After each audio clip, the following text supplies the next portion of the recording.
아내들아 남편에게 복종하라. 이는 주 안에서 마땅하니라. 남편들아 아내를 사랑하며 괴롭게 하지 마. 자녀들아 모든 일에 부모에게 순종하라. 이는 주 안에서 기쁘게 하는 것이니라. 아비들아 너희 자녀를 노엽게 하지 말지니 낙심할까. 종들아 모든 일에 육신의 상전들에게 순종하되 사람을 기쁘게 하는 자와 같이 눈가림만 하지 말고 오직 주를 두려워하여 성실한 마음으로 하라. 무슨 일을 하든지 마음을 다하여 주께 하되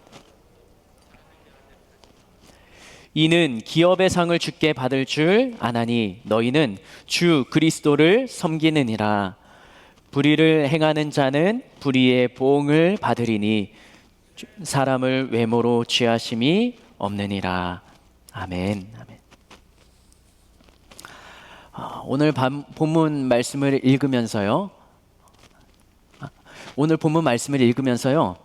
18절과 19절은 아직 여러분들에게 좀 관련이 없는 말씀 같죠? 한번 띄워주시겠습니까? 18절.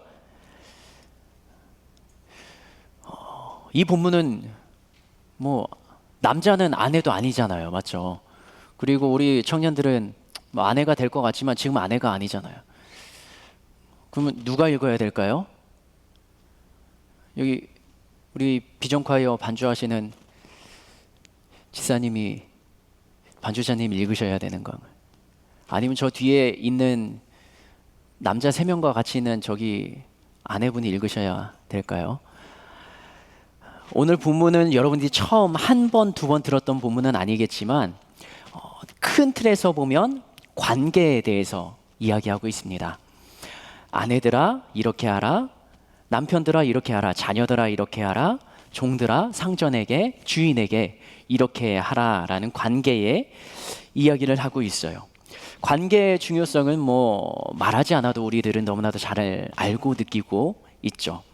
그리고 사람과의 관계, 내 주변에 있는 사람들과의 관계가 소원해지고 불편해지면 내 감정도 그거에 따라서 굉장히 동요하는 것을 경험하게 됩니다. 이 관계에 있어서 굉장히 좀 의미 있는 말을 했던 사람이 노벨 평화상을 수상했던 제인 애덤스라는 사람이 있었습니다. 제가 알고 있던 사람은 아니고 검색하니까 나왔던 사람인데 미국의 최초 여성 노벨상 수상자래요.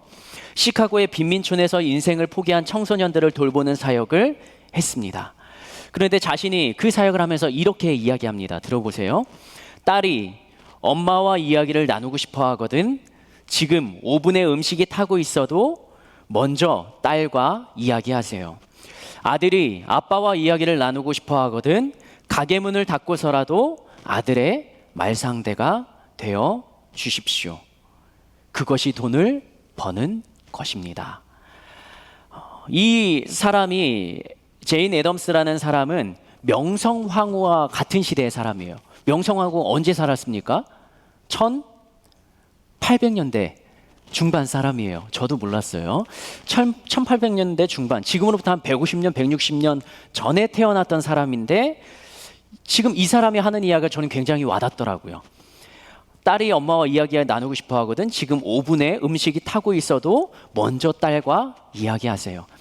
지금 이 중에 이 말을 듣는 사람 중에 만약에 아버지가 어머니가 나와 그러한 관계와 이야기를 나눌 수 있는 상황이 있었다면 얼마나 좋았을까라고 생각하는 청년들이 있을지도 모르겠습니다. 무엇이 중요한지를 보여주는 말이죠. 돈보다 관계가 더 중요하다는 말 아니겠습니까? 오늘 본문에서도 관계에 대해서 이야기하고 있습니다. 아내들아 남편에게 복종하라. 남편들아 아내를 사랑하며 괴롭게 하지 말라. 자녀들아 부모에게 순종하라. 아비들아 자녀를 노엽게 하지 말라. 21번 아비들아 자녀를 노엽게 하지 말라. 이 말이 우리 가정에 있으면 얼마나 좋을까 하는 사람들이 굉장히 많이 있을 것 같아요. 종들아 상전에게 순종하되 성실한 마음으로 하라.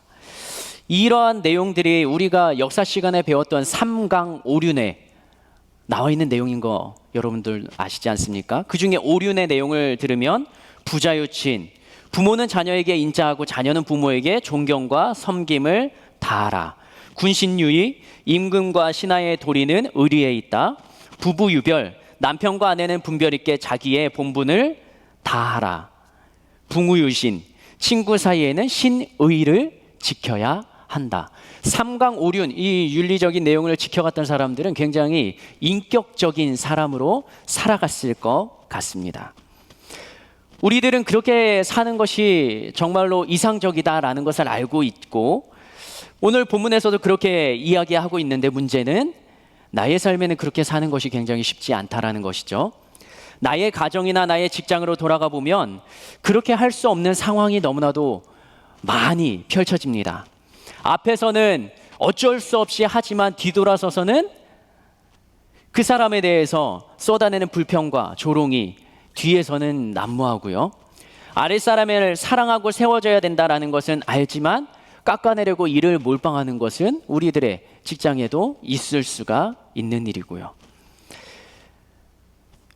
교회 안에 이런 모습이 없으면 너무나도 좋겠지만 교회 안에서도 우리가 부정하지 못할 만큼 이러한 일들이 일어나지 않습니까? 그것이 우리의 현실 아니겠습니까?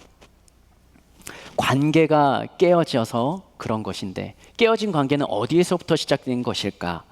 인류 최초의 깨어진 관계는 에덴 동산에서였죠. 창조주 하나님과 창조된 인간 사이에 잘 살고 있었습니다. 그러나 이 인간이 그 마음에서 주인된 하나님을 밀어내는 순간, 그 주인된 마음을 잃어버리는 순간, 자신이 그 주인의 마음에 올라서는 순간 관계는 깨어졌음을 성경에서는 이야기합니다.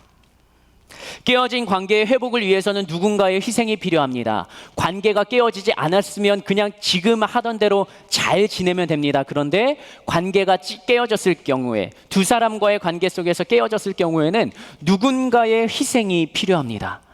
에덴 동산에서 하나님과 인간의 깨어진 관계를 위해서 하나님은 하나뿐인 아들 독생자 예수님을 희생하셔서 희생 제물로 드림으로 인해서 그 관계를 회복하기 위한 내용을 성경에 기록하는 것처럼, 사람과의 관계 속에서도 누군가의 관계 속에서 깨져 있다 그러면 둘 중에 한 사람은 희생해야 되는 것, 그래야 관계의 회복이 이루어진다라는 것을 기억하고 올라가면 좋겠습니다. 그런데 성경에서 말하는 희생, 그 희생 안으로 들어오는 사람마다 하나님과의 관계의 회복을 성경은 이야기하고요. 그 희생은 예수님을 나의 구주로 모시고 예수님이 나의 죄를 대신해서 담당해서 죽으셨다라는 사실을 인정하고 믿는 자, 그 믿는 자들에게는 이 희생의 제물이 그에게 유효하게 된다라고 성경은 이야기를 합니다. 이것을 복음이라고 하고 이것을 복음 제시한다라고 이야기하죠. 그 회복의 관계 안에 들어오는 자마다 하나님과의 관계가 회복되고 성경은 새 사람을 입는다라고 이야기합니다. 세상에서 관계가 깨어져도 그렇게 자기 중심적으로 살아가는 사람들이 있습니다. 그러나 교회 공동체 안에 예수님을 믿는 사람에게는 그 사람들과 다른 것이 딱 한 가지 있는데 그게 무엇이냐면 바로 예수님을 나의 구주로 모시며 살아간다라는 것이죠. 예수님을 나의 구주로 모시며 살아가는 삶을 성경에서는 새 사람을 입는다라고 말합니다. 골로새서 3장 10절 말씀 같이 한번 읽어볼까요? 시작. 새 사람을 입었으니 이는 자기를 창조하신 이의 형상을 따라 지식의 깔이 새롭게 하심을 입은 자라. 내가 믿음으로만 하는 것이 아니라 내 지식, 온 전반적인 나의 인격 모든 부분에 있어서 새로워짐을 이야기하는 것이죠. 에베소서 4장 21절과 24절 이 말씀 안에서는 또 새 사람을 입게 된 것을 다시 한번 이야기합니다. 우리 같이 한번 읽어보도록 하겠습니다. 에베소서 4장 21절 그리고 24절까지의 말씀이요. 새 사람이라는 단어를 가지고 읽어보면 좋겠습니다. 시작. 진리가 예수 안에 있는 것 같이 너희가 참으로 그에게서 듣고 또한 그 안에서 가르침을 받았을진데 너희는 유혹의 욕심을 따라 썩어져가는 구습을 따르는 옛사람을 벗어버리고, 옛사람이 무엇을 따라간다고요? 유혹을 따라요. 욕심을 따라갑니다. 썩어져가는 구습, 세상의 가치를 따라갑니다. 그런데 23절이요. 시작. 오직 너희는 심령이 새롭게 되어 하나님을 따라 의와 진리의 거룩함으로 지으심을 받은 새 사람을 입으라. 여기서 말하는 새 사람을 입기 위한 조건이 바로 24절에 나옵니다. 다시 한번 띄워주시겠습니까? 누구를 따라서 새 사람을 입는 거예요? 하나님을 따라서요. 우리가 예수님을 믿고 교회 공동체 안에 들어오면 예수님이 하셨던 말씀, 성경 말씀, 하나님의 말씀이 진리인 것을 믿고 따라가는 자들이에요. 그런데 오늘 에베소서 24장에서도 말하는 것처럼 하나님을 따라 하나님의 관점을 가지고 세상 가운데 살아가는 자, 그게 바로 예수님을 믿는 자, 새 사람을 입은 자, 하나님과의 관계가 회복된 자라고 이야기하는 것입니다. 그러면 새 사람을 어떻게 해서 새 사람 입은 변화를 경험할 수 있는가? 딱 한 가지입니다. 우리가 너무나도 잘 알고 있는 것. 내 삶의 중심, 내가 중심이 되어 있는 그 자리에서 내려오면 되는 것입니다. 다른 말로 하면 내가 중심이 되어 살아가고 나의 욕심, 나의 감정 중심으로 살아갔던 삶에서 하나님 중심으로, 예수님 중심으로, 그리고 내가 순간순간마다 행동하고 말하는 것, 그 순간에 내가 인식하는 사람이 바로 예수님. 그러한 삶을 살아갈 때 우리는 새 사람을 입게 된다라는 것이죠. 인간은 성선설이 맞습니까? 성악설이 맞습니까?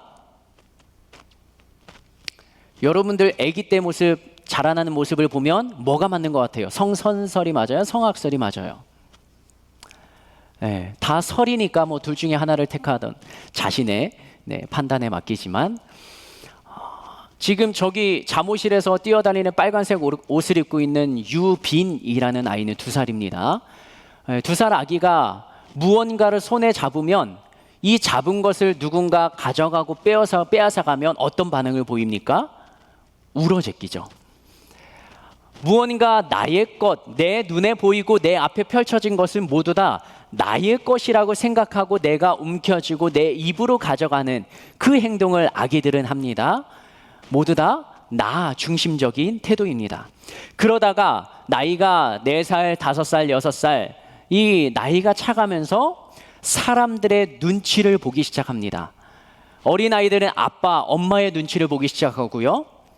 왜 눈치를 보냐면 이 살아가면서 경험한 거예요. 많이 혼났던 거죠. 내 것이 아닌 것에 손을 대고 내가 움켜쥐고 내가 가지려고 하면 부모들은 혼을 내고 가르칩니다. 네게 아니고 네가 가질 수가 없어 라는 말을 하면서 내 것만이 전부가 아니라 다른 사람의 것, 내가 손을 댈 수 없는 것이 있음을 가르칩니다. 눈앞에 있어도 내 눈에 보여도 다 내 것은 아니라는 인식, 다 내가 주인이 아니라는 교육을 받아가면서 삶의 변화가 조금씩 일어납니다. 그때가 성장했다라고 말하는 거예요. 어린아이들은 아빠한테 다 먹고 싶다고 이야기합니다. 그런데 제가 유겸이를 5살 때 롯데월드에 데리고 갔어요. 그리고 놀이기구를 타고 놀이방에서 놀다가 이 집에 가려고 나오는데 아이가 한 장소 앞에서 멈춰 서 있는 거예요. 멈춰서 가지고 빤히 쳐다보고 있습니다.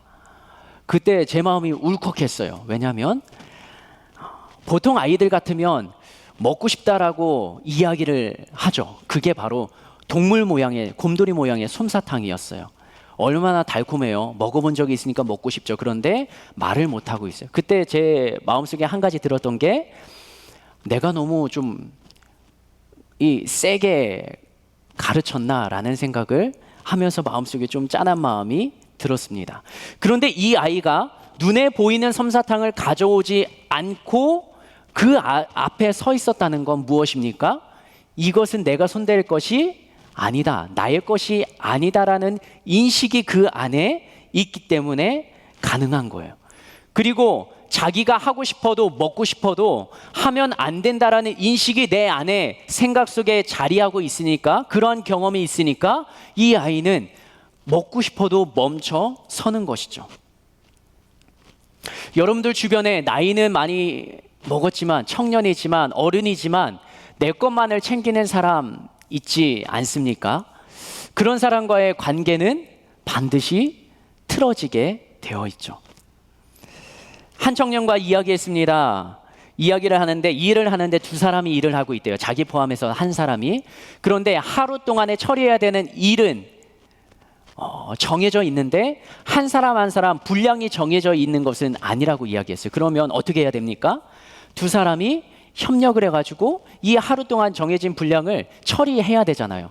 그런데 이 사람과 본인이 너무나도 맞지 않대요. 본인은, 우리 청년은 이 빨리 일을 다 끝내놓고 그 다음에 쉬는 타입인데, 이 사람은, 같이 일하는 동료는 느그적 버티다가 자신이 계산한 그 시간이 되면 일을 하는 스타일이에요. 먼저 끝내놓고 쉬면은 괜찮은데 기다리다가 마지노선에서 움직이기 시작하니까 이 야근을 해야 되는 때도 종종 있었다라는 거죠. 그 사람과의 관계가 좋겠습니까? 안 좋겠습니까? 관계가 틀어지는 건 때로는 서로 맞지 않아서 그럴 수도 있지만, 때로는 내 속에 있는 내가 내려오지 않아서 그럴지도 모르겠습니다. 나는 힘들어서 그렇게 못해. 나는 그런 스타일이 아니니까 나는 하지 않아.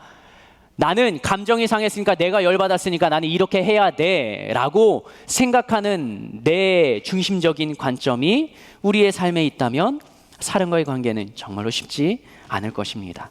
그런데 성경은 이렇게 이야기합니다. 고린도후서 3장 18절에서 22절.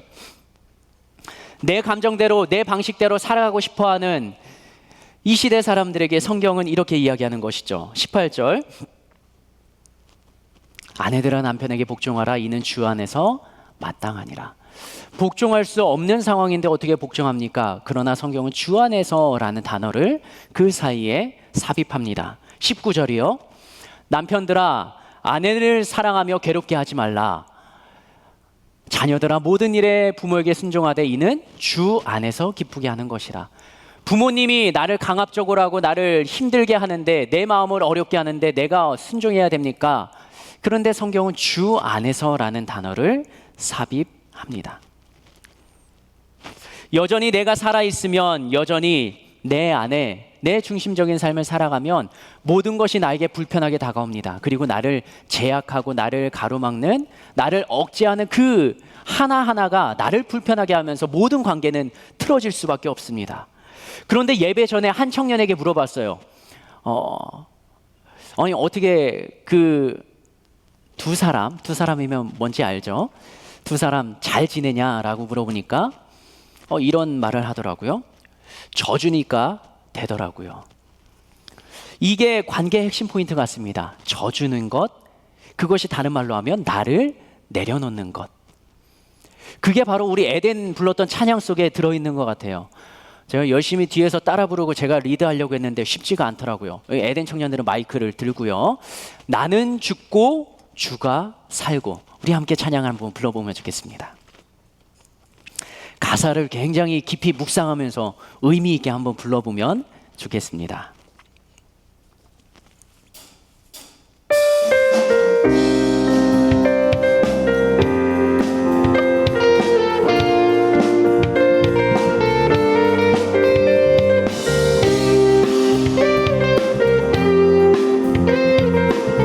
나는 죽고 주가 살고.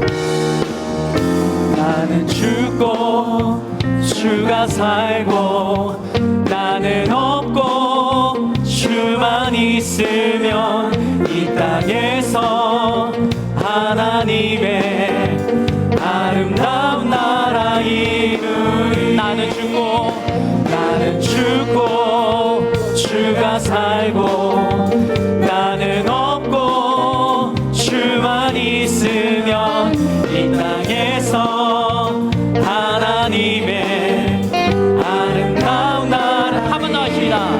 나는 죽고 주가 살고. 나는 없고 주만 있으면 이 땅에서 하나님의 아름다운 나라. 내 안에서 내가 산다면, 내 안에서 내가 산다면 육체의 열매 맺으며, 내 안에서 주가 산다면 성령의 열매. 한 번 더요. 내 안에서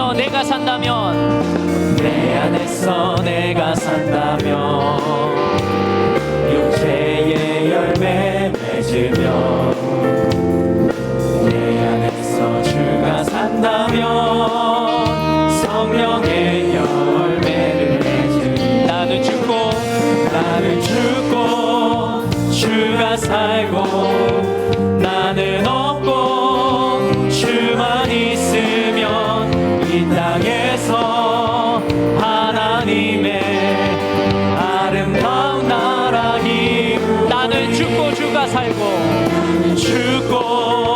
주가 살고 나는 없고 주만 있으면 이 땅에서 하나님의 아름다운 나라 이루리. 어느 누가 지고 싶어 하겠습니까? 죽고 싶어 하겠습니까? 혼자서 살아가는 삶 속에서도 더 그러겠지만 부부관계 속에서도 굉장히 그런 마음이 있습니다. 내 자존심이 건드려지고 굉장히 내가 피해를 입고 와이프가 나한테 이야기하기 시작하면 제 마음속에 굉장히 불편한 마음이 들어요. 그리고 예전에는 이야기하지 않고 그냥 회피해 버렸습니다. 왜냐하면 내 자존심을 내려놓기가 굉장히 어렵거든요. 근데 그 이유가 굉장히 무거운 중대한 이유가 아니었거든요. 밖에 나가서 밥 먹는다는 연락을 하지 않았. 그때 와이프는 저에게 이야기를, 사소한 걸로 하는 이야기인데 사람의 마음속에는 그 살아있는 자존심 때문에 굉장히 관계가 불편해집니다. 우리들의 일상을 살펴보면 가정에서 더 많이 그러지 않습니까? 아빠 엄마가 별거 아닌데 이야기하는 것, 이 형제 자매 간에 별거 아닌 것 때문에 굉장히 관계가 불편해지고 소원해지는. 직장에서는 그냥 직장을 때려치고 싶은 마음도 여러 가지 들 텐데요. 사도 바울이 골로새 교회에 남편에게, 아내에게 이렇게 이야기했던 그 배경을 살펴보면요, 이 당시 그 골로새 교회에 편지 보냈던 그 당시 삶은요, 남편이 모든 가정의 주인이었습니다. 아내도 남편의 소유였고요, 자녀들도 출가하면 되지라고 생각할 수 있지만 출가했어도 아버지의 소유예요. 그래서 아버지가 모든 권한을 가지고 있는 시대였습니다. 그런데 남편은 아내를 사랑해라, 자녀를 노엽게 하지 말라라는 말은 굉장히 도전적인 말이에요. 그런데 그 앞에 무슨 단어를 붙인다고요? 주 안에서. 노예와 상전의 종과 주인의 관계를 이야기합니다. 그 당시에는 노예 제도가 당연한 거였어요. 돈이 있으면 노예를 구입을 해가지고요, 물건처럼 구입을 해서 일을 부리는 거예요. 노예들은 수명이 길지 않았습니다. 왜냐하면 고된 노역을 담당했기 때문에. 그러니까 일을 하다가 죽으면 버리고 또 다른 노예를 사고, 이게 그 당시에 주인과 종의 관계였습니다. 종들이 주인을 바라보는, 상전을 바라보는 관점이 어땠겠습니까?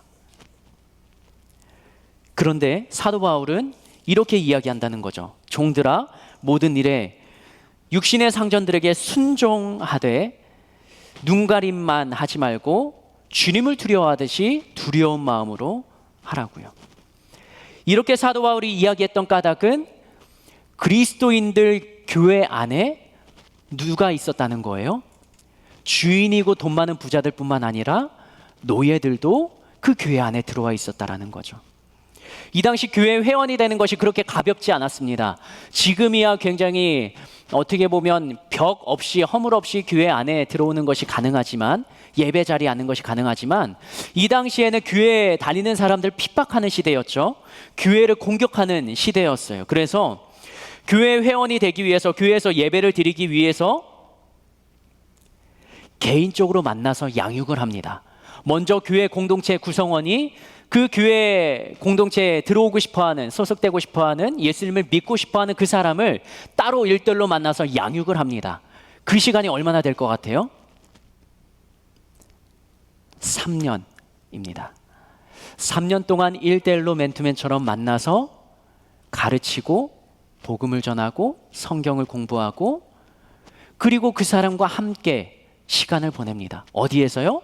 교회 공동체 안이 아니라 교회 밖에서요. 왜요? 그 사람이 예수님을 믿겠다라고 이야기했기 때문에.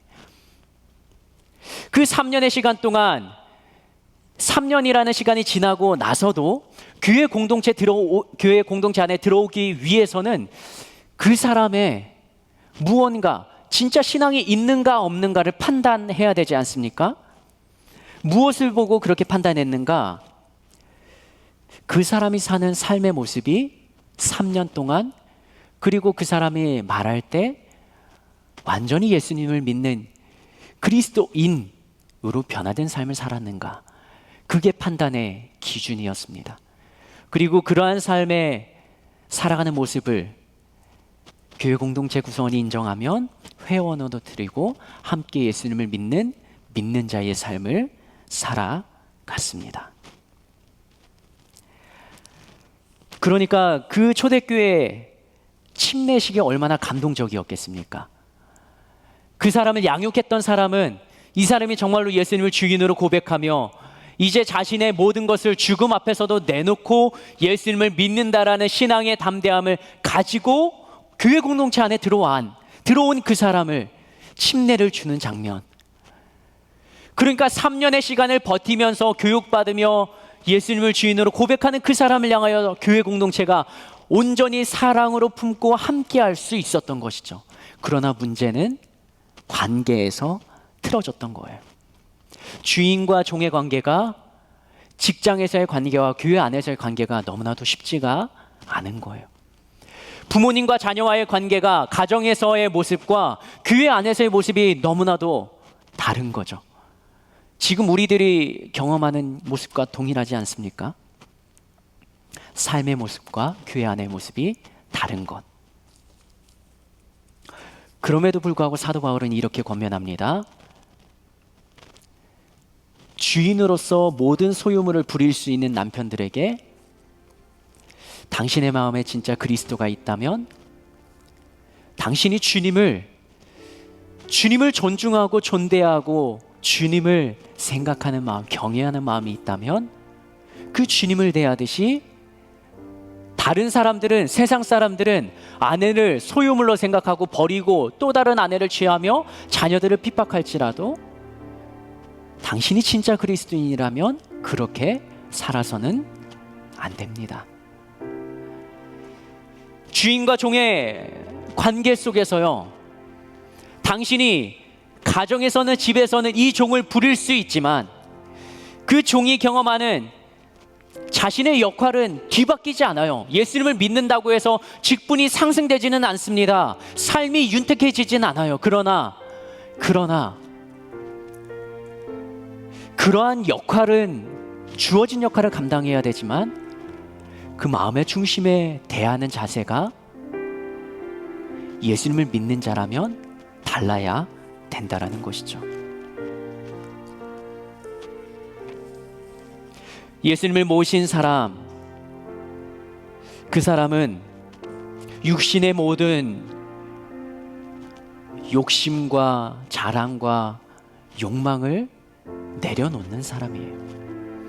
다른 말로 하면 나의 것, 나를 내려놓고 그 예수님을 주님으로 모시며 주님이 살고 나는 죽고 그 삶의 모습을 걸어가는 자가 바로 그리스도인인 것이죠. 성경에서 새 사람을 입었다라고 말하기 전에 하나님을 따라 지으심을 받은 새 사람을 입었다라고 말합니다. 최초에 하나님이 지으셨던 사람은 하나님과의 관계가 너무나도 행복하고 원활한 자였습니다. 그러나 그 중심에 자신이 자리 잡고 하나님을 밀어내기 시작하면서 관계는 틀어집니다. 하나님과의 관계뿐만 아니라 비단 사람들과의 관계 속에서도 여전히 내가 중심이 되고 내가 피해 입는 것이 싫어서 나는 내가 하고 싶은 대로 살아간다. 그러면 그 사람은 여전히 그 마음에 자신이 살아있는 사람이고 그 마음속에 예수님이 계신가, 그것은 다시 한번 재고해 봐야 합니다. 우리들은 어떻습니까? 예수님을 주인으로 모시고 살아간다. 어떤 사람은 그것을 의도적으로 30분마다 알람을 맞춰놓고 이 알람이 울릴 때마다 내가 하나님을 생각해야 되지 라고 의도적으로 노력하는 목사님들도 있다고 합니다. 매 순간마다 내가 결정할 때 어떻게 하나님의 뜻대로 결정합니까? 말씀하시지 않으시면 제가 어떻게 기다립니까? 삶이 얼마나 긴박하게 돌아가는데. 그런데 내 마음의 중심의 자세, 그것을 하나님께서는 요구하시는 거예요. 사도 바울이 골로새 교회를 향해 세상과 똑같은 삶의 모습이 펼쳐지는 그들을 향하여 다시 한번 권면합니다. 그리고 이 편지를 그 안에서 읽어주면서 다시 한번 되새기면서 그들은 자신의 삶을 돌아보는 것이죠. 빌립보서, 빌레몬서라고 아십니까? 초대교회에 살았던 한 사람이 있습니다. 오네시모라는 사람인데 노예였어요. 근데 주인의 집에서 도망칩니다. 너무나 힘들어서 도망쳤겠죠? 그런데 그 사람이 살아가다가 바울을 만납니다. 극적으로 바울과 만나게 되고 바울에게 배움, 신앙의 가르침을 받고 그 사람은 신앙, 예수님을 나의 구주로 고백하며 살아가겠다 다짐합니다. 그리고 그 사도 바울은 이 오네시모를 생각하면서 편지를 적어 내려갑니다. 이 오네시모가 직업이 뭐였다고요? 노예였다고요. 도망쳤다고요. 사도 바울이 편지 씁니다. 그 편지를 받는 사람은 이 노예의 주인이에요. 힘들어서 도망치고 살기 힘들어서 도망쳤는데 사도 바울은 편지를 쓰는 그 속에 담긴 내용이 뭐냐면 이 편지를 가지고 오네시모가 다시 주인에게 가라라는 겁니다. 그런데 너무나도 기가 막히게도 그 편지를 받는 주인이 사도 바울이 훈련했던, 양육했던 자예요. 오네시모가 갔을까요? 안 갔을까요? 그 편지를 가지고 그 주인에게 다시 찾아갑니다. 그리고 그 편지를 전달합니다. 그리고 그 편지가 지금 우리가 가지고 있는 성경 속에 기록되어 있습니다. 그 책의 이름이 빌레몬서입니다. 집에 가시면 한번 빌레몬서를 쭉 읽어보시기 바랍니다. 몇 장 안 돼요. 사도 바울이 노예였던, 도망쳤던 오네시모를 향해서 빌레몬에게 권면하며 도전하며 이 종이었던, 노예였던, 도망쳤던, 죽이고 생명을 좌지우지할 수 있는 주인을 향하여서 네가 정말 그리스도인이라면, 예수님의 사랑을 입은 자라면 이 종을 받아줘라. 근데 노예로서 다시 받아주는 게 아니라 형제처럼 받아주고 대하라 라고 이야기합니다. 빌레몬은 그렇게 합니다. 자신의 열받고 분노했던 감정이 살아있었다면 그 편지를 무시하고 오네시모를 죽여도 누가 뭐라 하지 않습니다. 그러나 빌레몬은 자신의 감정을 내려놓고 자신의 스승 바울이 써내려갔던 편지를 읽어가면서 눈앞에 서 있는 오네시모를 다시 바라봤겠죠. 그리고 오네시모를 끌어안고 화해 품는 제스처를 일으키지 않았을까요? 우리 안에 관계에 힘들고 어려웠던 그 순간들 얼마나 많이 있습니까? 그리고 용서할 수 없는 그러한 일들도 여전히 우리에게는 살아 있습니다. 그러나 성경에서 말하는 건 주님이 보잘것없이 허물 많은, 죄 많은 우리가 살아가는, 호흡을 하는 이 순간에도 우리들은 여전히 가슴속에 하나님이 싫어하시는 감정과 마음과 상황과 행동들이 얼마나 많이 살아 있습니까? 그럼에도 우리를 향해 그 아들 예수님을 보내주셨던 그 사건을 기억하며 우리들에게도 주님의 이름으로, 주님 안에서 예수님이 마음의 중심에 있다면 그렇게 나를 내려놓고 살아가라 라는 믿음의 도전 앞에 우리들은 결단하고 반응할 수 있어야 되겠습니다. 기도합시다. 하나님.